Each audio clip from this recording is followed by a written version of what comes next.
कैसे हैं आप सब। गृह शिक्षा पर मैं पूजा सुरोई आपका फिर से स्वागत करती हूँ एक नए और इंटरेस्टिंग टॉपिक के साथ। हेलो।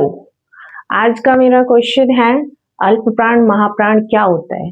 ज्यादातर ये क्वेश्चन अगर एग्जाम में आता है तो हम लोग क्या करते हैं, ज्यादातर हम इस एग्जाम में इसको रट लेते हैं और वहां जाकर लिख आते हैं, घर आते हैं भूल जाते हैं, नेक्स्ट टाइम फिर आया फिर इसको रटा।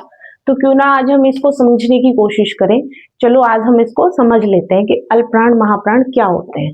अल्प प्राण और महाप्राण,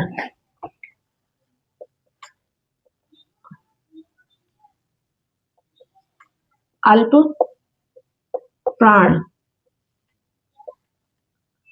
महाप्राण,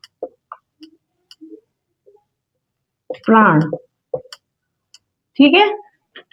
ये हमारा स्वर, ये हमारा व्यंजन, ये हमारा हो गया आयोगवाह, ठीक है।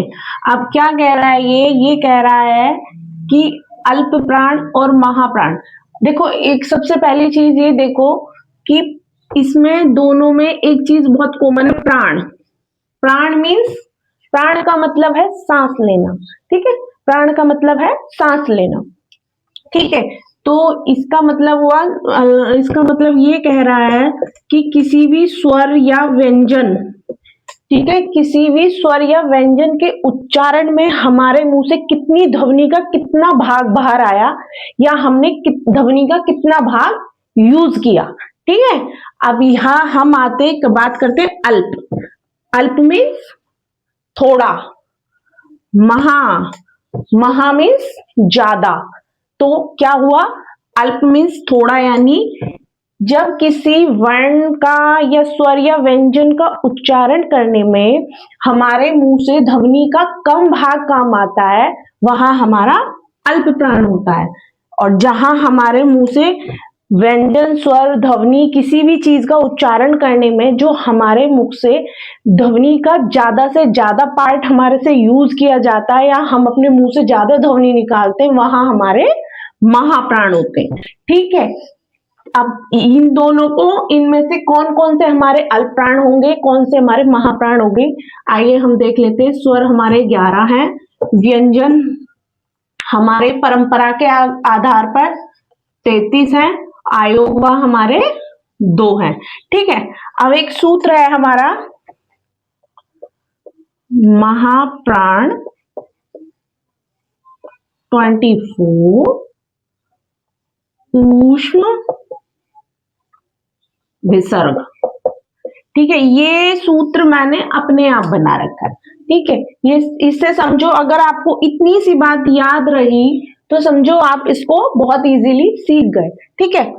महाप्राण, तो देखो हमारे जो व्यंजन है, व्यंजन कोई भी व्यंजन हो, प्रथम द्वितीय तृतीय चतुर्थ पंचमी, 5 वर्गों में बटे होते हैं, ठीक है।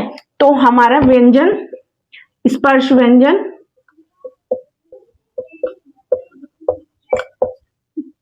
प्रथम चरण, द्वितीय तृतीय चतुर्थ, और ये लास्ट 5।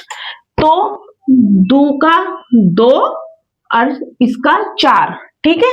इस तरीके से हमारा 24 बना, ठीक है। इस तरीके से हमारा 24 बना। ऊष्म व्यंजन हमारे कौन से हैं, ऊष्म व्यंजन तीनों सा और हा, ठीक है। सा, सॉरी, सा, सा, सा और हा, ये हमारे ऊष्म हो गए, ठीक है। तो ये चारों, ये 24 और 2 हमारे आयोगवा, ठीक है, अनुस्वार और विसर्ग मिलके ये सब हमारे बनते हैं महाप्राण। ये सब हमारे महाप्राण बनते हैं और जो बाकी बचे शेष वो हमारे अल्प प्राण में चले गए, ठीक है। इस तरीके से आपके लिए ये बहुत इजी हो जाएगा, आप इसको ऐसे समझिए।